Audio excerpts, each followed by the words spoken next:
रामपुर में स्वार विधानसभा सीट पर उपचुनाव को लेकर सरगर्मियां तेज हो गई हैं। चुनाव आयोग ने 10 मई को मतदान और 13 मई को मतगणना कराने का ऐलान किया है। उसके बाद से तमाम राजनीतिक दल स्वार विधानसभा सीट पर अपने अपने प्रत्याशी तय करने में जुट गए हैं। लेकिन जनता के सामने सबसे बड़ा सवाल ये है कि लगातार एक के बाद एक चुनाव हो रहे हैं। एक साल के अंदर रामपुर में पहले लोकसभा का उपचुनाव हुआ, उसके बाद विधानसभा के चुनाव हुए और उसके बाद रामपुर शहर सीट पर विधानसभा के लिए उपचुनाव हुआ। यानी कि आजम खान के परिवार पर हो रही कार्रवाई और उसको लेकर बार बार रामपुर के जनता को चुनाव में जाना पड़ता है। उपचुनाव में रामपुर की जनता का इस बार कहना है कि इस बार इस तरह का प्रत्याशी वो चुनने जा रहे हैं जो कुछ दिनों उपचुनाव से बच सके, क्योंकि बार बार उपचुनाव से जनता आजिज हो चुकी है और विकास कार्य नहीं हो पाते हैं। आजम खान और उनके परिवार में पहले आजम खान की विधानसभा सदस्यता रद्द हुई और उसके बाद उनके बेटे अब्दुल्ला आजम की विधानसभा सदस्यता रद्द होने की वजह से उपचुनाव रामपुर की स्वार विधानसभा सीट पर अब हो रहे हैं। ऐसे में देखना ये होगा कि क्या आजम खान अपने परिवार से किसको चुनाव में खड़ा करेंगे या फिर समाजवादी पार्टी किसी और को अपना प्रत्याशी बनाएगी। लेकिन जनता के मन में इस बार देखने को मिल रहा है कि वो उपचुनाव से आजिज आ चुके हैं। भाई, रामपुर में चौथी बार चुनाव होने जा रहा है। लगभग 1.5 साल के अंदर ही चुनाव है। पहले लोकसभा उपचुनाव हुआ, फिर विधानसभा उपचुनाव, फिर विधानसभा चुनाव और अब एक बार फिर स्वार विधानसभा के लिए उपचुनाव होने जा रहा है। क्या देखें, ऐसा है कि रामपुर वालों की किस्मत में चुनाव लिख गया है और रामपुर वालों ने खुद वो चुनाव लिखे हैं कि वो भ्रमित रहे लोगों से और लोगों ने भ्रम फैलाकर भय फैला करके चुनाव जीते।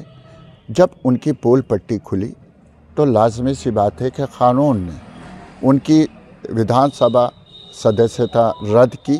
इस वजह से रामपुर वालों पर जो है वो ये चुनाव बार बार आ रहे हैं। मैं तो थोपे जाने का नहीं कहूँगा, क्योंकि कानून या सरकार कोई चीज़ थोपती नहीं है, बल्कि कानून के तरीके से करती है। अब रह जाता है, अभी आपने कहा कि स्वार में चुनाव है, तो स्वार की जनता जो है वो अब इनका बेटा शहर से जाएगा, चुनाव लड़ेगा, जीतेगा, आ जाएगा, उनका बेटा शहर से जाएगा, चुनाव लड़ेगा, आ जाएगा। अब स्वार की जनता इनका बेटा और उनका बेटा नहीं चाह के स्वार का बेटी और बेटा ही चाहती है। सबसे बड़ी उपलब्धि होगी स्वार वालों के लिए, क्योंकि स्वार में भी बहुत अच्छी राजनीति हो रही है। क्या लगता है इस बार आजम खान के परिवार से कोई होगा? लाजमी सी बात है कि वो परिवार राजनीतिक परिवार है, लेकिन जिस हिसाब से आजकल उसका डाउनफॉल चल रहा है उस हिसाब से तो मुझे नहीं लगता कि उनके परिवार से कोई बंदा होगा, क्योंकि अब कोई बंदा ऐसा रहा नहीं है जो आरोपित नहीं है। अच्छा, 2 बार आसिम राजा को उन्होंने प्रत्याशी बनाया, एक बार लोकसभा उपचुनाव में और एक बार विधानसभा के लिए उपचुनाव में।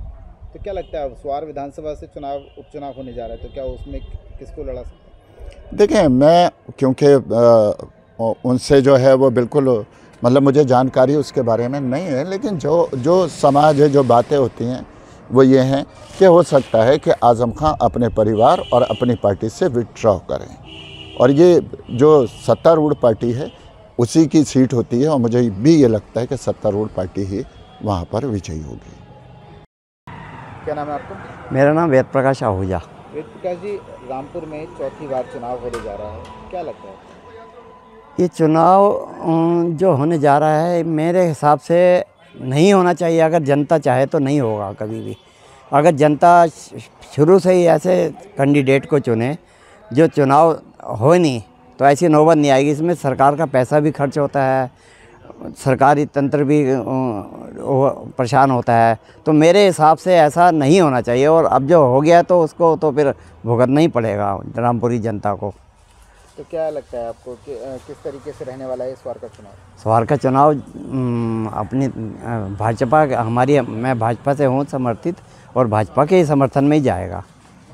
क्या वजह रहेगी, क्या लगता है? वजह ये रहेगी पब्लिक जो वहाँ की जनता अब जानती है कि बार बार चुनाव हो रहा है। वहाँ भी 2 बार हो शायद मेरे ख्याल हो चुका है चुनाव, और अब वो नहीं चाहेंगे कि तीसरी बार भी ऐसे उपचुनाव की नियत आए और ऐसा कैंडिडेट ही जो सरकार के साथ ही चले। और इस समय मौजूदा सेंटर में भी सरकार है और प्रदेश में भी सरकार है, तो जनता यही चाहेगी कि इस बार ऐसा कैंडिडेट हो कि जो सरकार के साथ रहे और हमें दोबारा परेशानी का सामना नहीं करना पड़े। क्या नाम है आपका? इदरीस अहमद।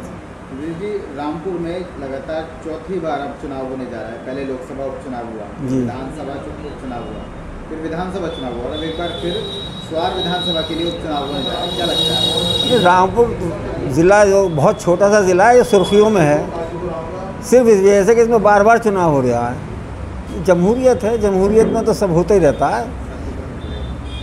क्या लगता है आपको? इस तरीके से नहीं, क्या आवाम के लिहाज से तो बिल्कुल ही गलत है ये। आवाम तो मतलब एक तरीके से बज़न होती चली जा रही है इस डेमोक्रेसी के एतबार से। बार बार इलेक्शन, कभी प्रधानी का, कभी बीडीसी का, कभी ज़िला परिषद का, कभी अब ये उपचुनाव लगातार रामपुर में हो रहे हैं। तो जनता का तो काम बस वोट देने का ही रह गया, इसके अलावा क्या काम है उसे? न अपना रोज़गार देख सकता है, और अपने बच्चों को पाल सकता है। क्या करेगा? वोट ही देता रहेगा। क्या नाम है आपका? मेरा नाम असगर अली है। रामपुर में एक बार फिर उपचुनाव होने जा रहा है स्वार सीट पर। क्या लगता है आपको? मतलब बुड्ढों को वोट नहीं मिलेगा, ना उन्हें मिले, मतलब उनको देने तो कोई फ़ायदा नहीं हो रहा। सीट अब बीजेपी की कामयाब हुई भी हो। अच्छा, क्या लगता है एक बार लोकसभा उपचुनाव हो गया, फिर विधानसभा का उपचुनाव हो गया, विधानसभा चुनाव हो गया और एक बार फिर स्वार का उपचुनाव होने जा रहा है, तो आजम खान के परिवार में ही रहेगी सियासत क्या? ना ऐसा नहीं है। क्या ऐसा बदलाव नहीं, होना चाहिए? बदलाव ही होगा। तो क्या ज़रूरतें क्या हैं? अब जनता क्या सोचती है? भाई रास्ते चाहिए, और क्या चाहिए? जनता को खाने को थोड़ी चाहिए, रास्ते सुविधा ही चाहिए। अब रास्ता कोई समझ नहीं रहा है, इधर के रास्ते बहुत बेकार हुए पड़े हैं। नहर का रास्ता वो टूटा हुआ, ये रास्ता गांव का ये टूटा पड़ा पूरा। तो क्या स्वार क्षेत्र की जनता इस बार बदलने वाली है? बदलने वाली है। तो किसको देखते हैं? आपको क्या लगता है? देखो आपका तो बीजेपी का ही दाव है।